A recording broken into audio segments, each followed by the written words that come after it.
Cité présidentielle de la Célé, il était 14h40.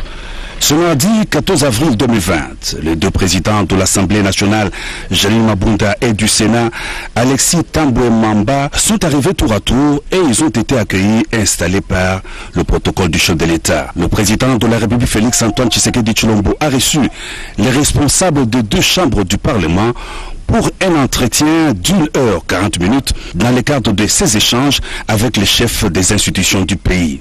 L'accompagnement par les deux chambres du Parlement des mesures prises par le président de la République face au coronavirus, l'arrêt de la Cour constitutionnelle déclarant l'état d'urgence décrété par le chef de l'État conforme à la Constitution sont autant de points évoqués au cours de cette entrevue, a indiqué la présidente de l'Assemblée nationale, Janine Mabunda. C'est à l'initiative du chef de l'État comme institution que nous nous sommes rencontrés aujourd'hui pour parler des activités parlementaires, pour qu'ils soient édifiés en direct et non pas par différentes voies non autorisées, qu'ils soient édifiés en direct sur les activités parlementaires. Et bien sûr, la question de l'arrêt de la Cour a été évoquée. Dans ce cadre-là aussi, je crois que si vous me posez la question, il est important de préciser qu'au moment où nous nous rencontrons avec le chef de l'État, le pays est en train de lutter contre le Covid. Luttant contre le Covid, il y a eu cette ordonnance du chef de l'État et toutes les institutions se réunissent, travaillent pour accompagner ces mesures. Et c'est dans ce cadre-là, effectivement, que nous avons évoqué la possibilité que nos deux institutions puissent se réunir et se rencontrer pour accompagner ces mesures. Alors, il ne s'agit pas ici de revenir sur ce qui s'est dit ou fait. Je crois qu'il faut regarder de l'avant parce qu'à un moment où la population autour du chef de l'État, autour du gouvernement et des institutions, des élus de la République cherchent les meilleures mesures pour accompagner et protéger nos populations. Je crois que ce n'est pas les batailles politiques qui doivent nous distraire. Il me semble que c'est de voir ensemble comment nous pouvons avancer. Alors je crois qu'il faut faire confiance aux Congolais en général, aux institutions de la République en particulier. Dans les jours prochains, vous allez voir que nous allons continuer ce dialogue dans le cadre de la courtoisie institutionnelle et de le sens des responsabilités qui s'imposent à tous. Les porte-paroles du chef de l'État étaient aujourd'hui dans le journal de 20h de la RTNC pour des commentaires au sujet de la déclaration du président du Sénat sur l'ordonnance du chef de l'État sur l'état d'urgence sanitaire. Suivez. Nous avons tous suivi, et ça s'est propagé vite sur les réseaux sociaux, la déclaration du président du Sénat au sujet de l'ordonnance sur l'état d'urgence, l'ordonnance prise par le chef de l'État. Il a parlé plus d'un état d'urgence des faits et non des droits. Et au niveau de la présidence, quelle interprétation vous faites après tout cela? On a vu la Cour constitutionnelle se prononcer après, l'arrêt de la Cour qui juge conforme l'ordonnance du chef de l'État. Et aujourd'hui, on vient de voir tout à l'heure, le chef de l'État a réuni les deux chambres du président, les présidents de deux chambres. Et après, quelle interprétation vous faites de ce comportement ou de toute cette déclaration? Disons qu'il n'y a pas d'interprétation particulière à faire. Je suis heureux que la présidente de l'Assemblée nationale ait parlé de courtoisie interinstitutionnelle. Cette rencontre d'aujourd'hui, c'est une rencontre qui était déjà prévue. Il vous souviendra qu'après la première concertation que le président de la République a eue avec les présidents des deux chambres d'élus, ainsi qu'avec le Premier ministre, il y a eu des tentatives de rapprochement, parce que il y a certaines préoccupations que les deux présidents, le président du Sénat et la présidente de l'Assemblée nationale, avaient voulu faire parvenir au président de la République. Il y a eu échange d'émissaires et cette date d'aujourd'hui était effectivement la date à laquelle le président date était déjà retenue. C'est à cette date d'aujourd'hui que le président devait répondre aux préoccupations que les présidents des deux chambres lui avaient fait parvenir. C'est vrai, on a été un peu surpris de voir ce que les médias nous ont fourni, parce qu'en réalité, le président du Sénat a quand même fait des déclarations qui nous ont laissé un peu pantois. Et aujourd'hui, je pense qu'effectivement, la présidente de l'Assemblée nationale a raison de dire qu'on ne revient pas en arrière, et surtout que le juge constitutionnel s'est prononcé, a déclaré que l'ordonnance numéro 20-014 du 24 mars du chef de l'État est bien conforme à la Constitution. Il est vrai que du point de vue juridique, du point de vue du droit, le débat est clos. Naturellement, dans les facultés, dans les laboratoires, on va peut-être continuer à discuter. Mais ici, je pense que cette attitude, où l'on aurait voulu effectivement qu'il y ait cette courtoisie interinstitutionnelle, à la place, on est allé déclarer tout simplement que que la décision du président, que l'ordonnance du président n'était pas conforme à la Constitution. Ça a quand même posé un certain nombre de problèmes, et ce sont des problèmes qui ne sont pas simplement juridiques.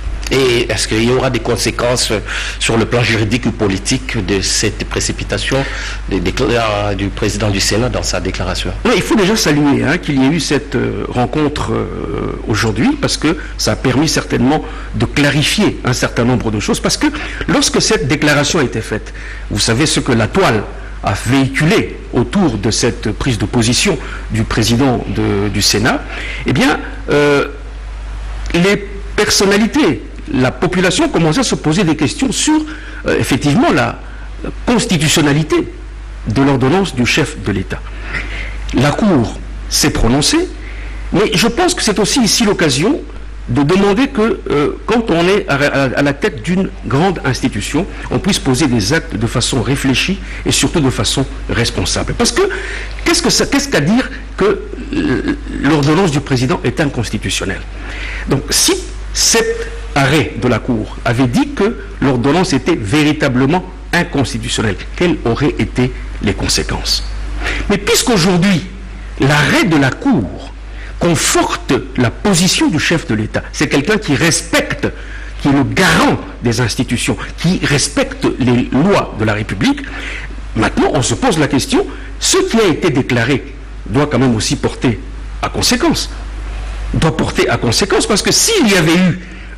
Et vous pensez à quelles conséquences? Ce qui a été déclaré, d'abord la personne qui a fait cette déclaration, je crois qu'aujourd'hui que la Cour a donné raison au chef de l'État, ne va pas se murer dans le silence. À tout le moins, on s'attendrait à ce qu'elle revienne sur ses paroles, ne fût-ce que pour s'excuser. Parce qu'on a jeté quand même de l'opprobre sur un acte posé par le président de la République. Ça, c'est la première des choses. Mais ce qu'il faut dire aussi, et c'est peut-être là qu'on doit se réjouir, c'est que véritablement la réponse qui est venue aux interrogations de tout le monde, ce n'est pas la réponse du président Félix Antoine Tshisekedi, c'est la réponse d'un État de droit. C'est la loi, c'est le droit qui ont parlé. Et là, je pense qu'on peut quand même s'en réjouir.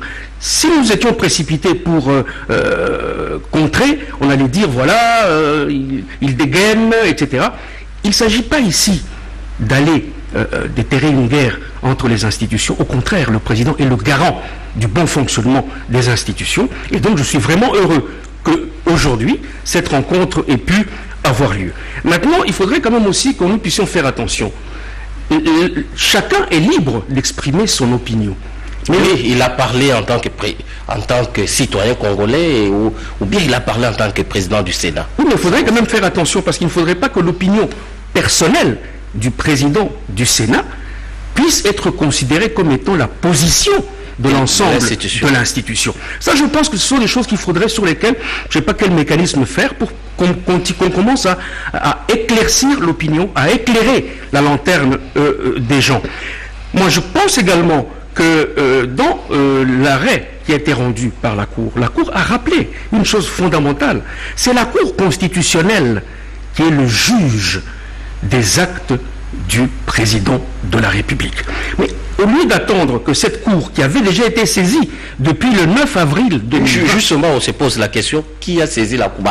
La Cour a dit qu'il a été saisi par la présidence. Bon, l'opinion se demande, on n'a pas été informé de la saisie de la Cour. Alors, quand est-ce que cela a été fait et comment? Mais je viens de vous donner la date. Et de toute façon, d'abord, il n'y a pas de délai constitutionnel pour que on saisisse la Cour constitutionnelle. Il n'y a pas de délai prévu par la Constitution. Quoi qu'il en soit, les services de la présidence ont déposé cet acte présidentiel, cette ordonnance, auprès de la Cour constitutionnelle qui avait la latitude de se prononcer sur la constitutionnalité. C'est une obligation en réalité. C'est une obligation qui est prévue dans les textes légaux. Et lorsque cette Cour constitutionnelle est saisie d'une telle disposition, la loi dit que c'est toutes affaires cessantes qu'elle est appelée à se prononcer. Je crois que c'est dans l'article 145. Peut-être s'il n'y avait pas ces malentendus, la présidence n'allait pas saisir la Cour. Mais le malentendu, je vous ai cité la date, 9 avril 2020. C'est avant même la déclaration du président du Sénat. Donc voilà ce qu'il faudrait retenir. Moi je pense que c'est une opportunité qui nous est donnée de montrer véritablement que le président de la République tient à ce que soit instauré chez nous un état de droit. Et là, c'est un premier exemple véritablement patent, puisqu'il y avait une sorte de conflit larvé, et c'est l'état de droit qui a répondu, ce n'est pas le président de la République qui a répondu. Je rappelle également que dans les arrêts de la Cour constitutionnelle, elle rappelle également cette Cour qui doit déclarer la constitutionnalité. Elle rappelle, et c'est le seul article que je vais vous lire peut-être, c'est au 7e feuillet, où il dit « N'ayant pas saisi le Congrès », puisqu'en fait c'était ça la pomme de discorde, ceux qui pensaient qu'il fallait absolument l'autorisation du Congrès, il dit « N'ayant pas saisi le Congrès en l'espèce, le demandeur, c'est-à-dire le président de la République, n'a pas violé la Constitution pour avoir usé de l'alternative qui lui est reconnue par l'article 85 de la Constitution. » Donc moi je pense effectivement que là le débat juridique est clos. Maintenant, sur le plan politique, il y a un certain nombre de leçons à tirer de cela. Des leçons parce que il ne faut pas énerver le bon fonctionnement des institutions. Je pense que cette réunion d'aujourd'hui à Nsele a permis d'apaiser les esprits et c'est une très très bonne chose. Une sortie malheureuse peut effectivement, malheureusement, faire basculer un certain nombre d'équilibres qu'on observait jusque-là. Je vais peut-être dire 2 ou 3 petites choses rapidement à la fin. Ouais. Les rapports cordiaux entre les institutions doivent être maintenus et sauvegardés. Et le président de la République a toujours misé là-dessus. Sur le plan des ententes politiques, il y a une coalition qui gouverne aujourd'hui. Vous savez que ça pouvait déstabiliser également cette coalition. Et enfin, il y a quand même des attitudes sur le plan déontologique, sur le plan de l'éthique et sur le plan de la morale. Vous savez, quand on est à un certain niveau d'exercice des fonctions de l'État, il est demandé une certaine retenue, un certain respect et une certaine réserve. C'est rappelé d'ailleurs par les règlements d'ordre intérieur. Je pense que le président de la République a observé pendant tout le temps qu'a duré cette espèce de polémique, il a montré de la hauteur et je crois que les autres devraient en faire de même. Et donc, je retiens ce soir que le juge de la constitutionnalité des actes en République démocratique du Congo a tranché. L'ordonnance numéro 20-014 du 24 mars 2020 est une ordonnance qui respecte la conformité de la Constitution. Voilà, merci à vous, monsieur le porte-parole. Merci beaucoup, Joël, de m'avoir invité.